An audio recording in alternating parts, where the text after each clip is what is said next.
Welcome back to my YouTube channel. If you guys are new to the channel, be sure to click that subscribe button and turn on post notifications. I would like to give a special thanks to Dadeland, Chrysler, Jeep, and Ram for giving me time with the 2022 Jeep Grand Cherokee Limited with 4x4. If you're in the market for a Jeep, you can come check out Dadeland, Chrysler, Jeep, and Ram and ask for Brian. He will get you into a new or pre-owned vehicle. But let's talk about pricing here for the Grand Cherokee Limited. Starting price here is at $45,710.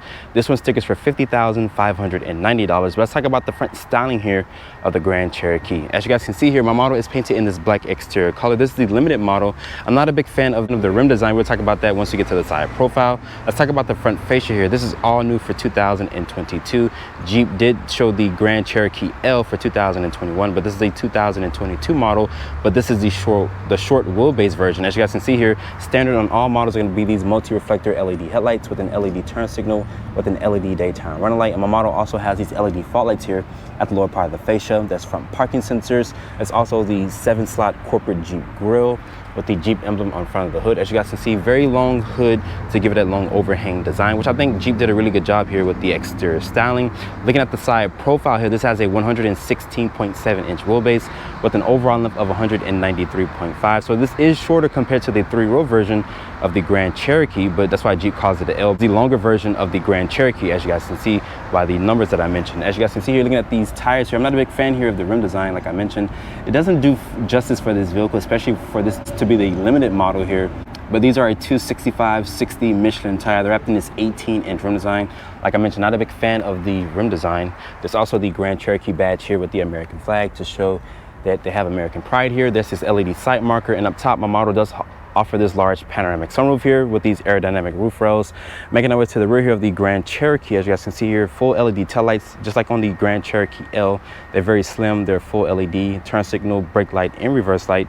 There's the Jeep name, which is spelled out. Also with the rear wiper here. I wish Jeep would have put it underneath the rear spoiler. There's the limited badge here. There's also rear parking sensors, and this is where the tow hitch lives. And I'm surprised to see there's no dual tip exhaust here on the limited model, but there is LED lights for the tag, and there's the backup camera there. Open up the cargo back here. This does have a power opening tailgate. Once it opens up, it reveals 37.7 cubic feet of space. And underneath here, Jeep does give you a full-size spare tire and some underfloor storage. Once you fold down the rear seats here, it expands the cargo to 70 cubic feet of space. But let's hop into the interior of the Jeep Grand Cherokee. Sitting inside the interior of the Jeep Grand Cherokee Limited model, as you guys can see here, this is the same carbon copy of the Grand Cherokee L that Jeep showed first. And the materials are going to be up to par, of course, because it's a newer interior, also with a new exterior design. This is a 10.1-inch display. It does support Apple CarPlay and Android Auto wireless or with a wire connection. And this is a 10.1-inch display here. But reaching over here to shut the door of the Grand Cherokee, the push button start is right on the dash. Unlike the Grand Wagoneer, it doesn't stick up, which I think that would have looked nice here on this particular model.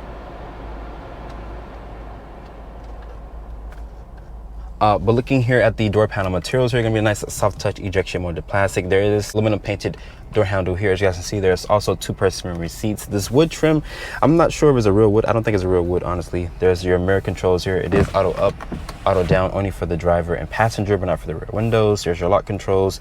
Nice stitching here on the actual door panel. There's additional storage and cup holder space. There's your headlight controls, electronic parking brake, your dimmer switch. And I'm surprised to see there's no power tilt and telescoping steering wheel here on the limited model. Like I mentioned, you can customize this display here by clicking this button right here. You can show different stuff like your fuel economy, your temperature gauge, also your off-road page if you would like. This is a limited model, so you can take this off-road if you would like. And there's also your trip computer right there on the left-hand side. Nice high-quality leather and stitching here on the steering wheel. I actually like this new rim design. There's a Jeep emblem here on the steering wheel.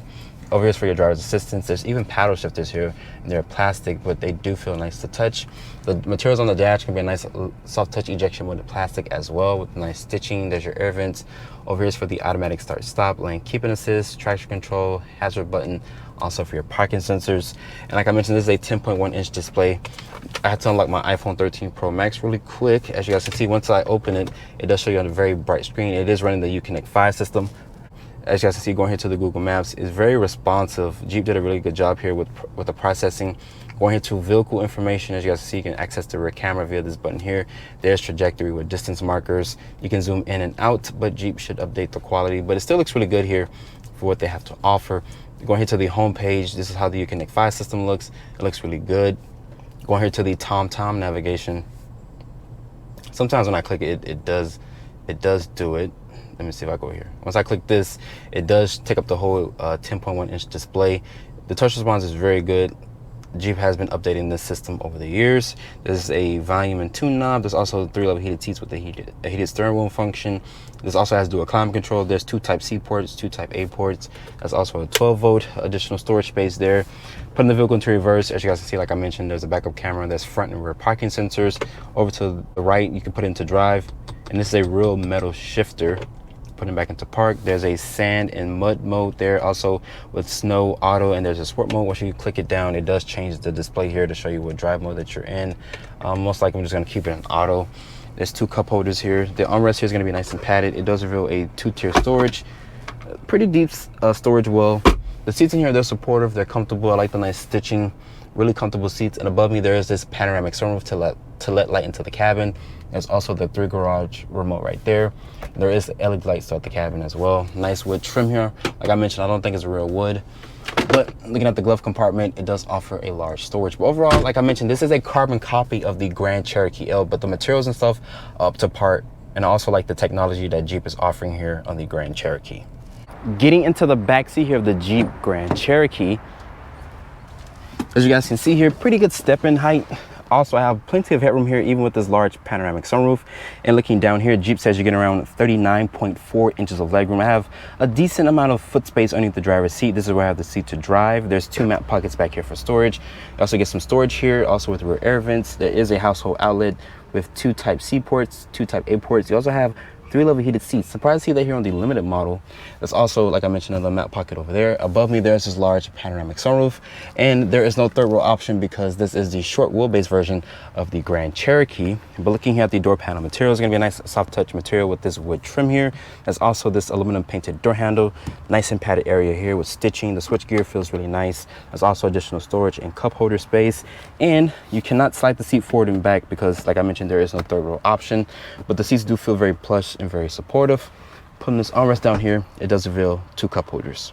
Let's talk about the powertrain specs here for the Grand Cherokee. Jeep will offer this with 2 different powertrains. The base models get a 3.6 liter Pentastar V6.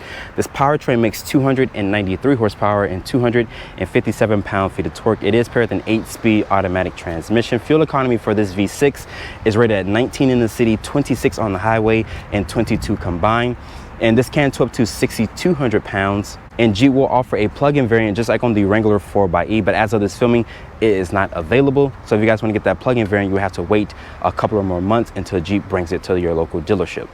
So starting off in the 2022 Jeep Grand Cherokee, this is a short wheelbase version, so it does not have that 3rd row option. Jeep did release the 3rd row option first before they released the short wheelbase version. This is shorter by a foot or 2 compared to the 3rd row option. You guys buy the 3rd row option because you have a family of 5 or 7 that you want to fit in that vehicle. Me, I would consider this just for a 5-seater because it doesn't have that 3rd row option. The ride quality here of the Grand Cherokee is very smooth, it's very pleasant to drive. You can get 2 powertrains if you would like. You can get the 3.6 liter V6, which is the base powertrain. That makes 293 horsepower and 257 pound-feet of torque. It is paired with an 8-speed automatic transmission. The visibility out of the Grand Cherokee here is really good. I saw it had these large side mirrors. This does have Jeep's driver's assistance, which includes emergency braking, forward collision warning, cruise control, also with blind spot monitoring, lane keeping assist. So all the features that you guys would want in a modern day SUV, Jeep does give you that. But the V6 here, me personally, I feel like you have to rev this powertrain to get this vehicle to go. And Jeep says this can tow 6,200 pounds. So really good towing numbers here for the Grand Cherokee. This also has paddle shifters.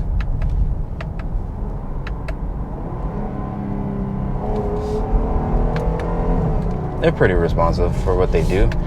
Like I mentioned, this is an 8-speed automatic transmission. The seats in here, they're pretty comfortable. Especially if you're trying to go on a long road trip, I would recommend going for these seats. They feel really good. There's also 3-level heated seats. There's no cool seat option here for the limited model, but there is this large panoramic sunroof here to let light into the cabin. So if you guys want that panoramic sunroof feature, Jeep does offer it. Me personally, I have no problems here with the Grand Cherokee. It rides really good. You also have really good tech. This does run the Uconnect 5 system, which is a really good system. There's also wireless Apple CarPlay and Android Auto if you guys like the new tech features like that. But the materials, like I mentioned, they're really good materials. Jeep did a really good job. I'm gonna put the Cherokee into a sport mode here. And there's the old Cherokee behind me, so I'm gonna go up just a little bit. I'm gonna put my hazards on, let's see if they realize. Yeah, he realized, but he's gonna go real slow. Okay, cool. That's fine. They're looking, I think you might have a customer, Brian. They're looking. They look like, oh, what is that? It's the same version, but it's a newer version. Okay, so let's do a slight run here real quick.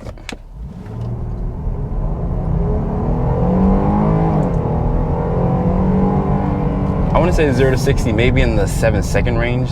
The V6 is pretty good, but I haven't driven the V8. Every time I try to drive the V8, it's either a factory ordered, that means someone basically built the vehicle and it's their car. But I will bring you guys a V8 review, hopefully in the future, once the dealership gets one that's available and that's not factory ordered. But 293 horsepower and 257 pound-feet of torque is pretty good numbers, but like I mentioned, you have to rev this powertrain. But it does have a nice sound from it. Like I mentioned, it's a V6.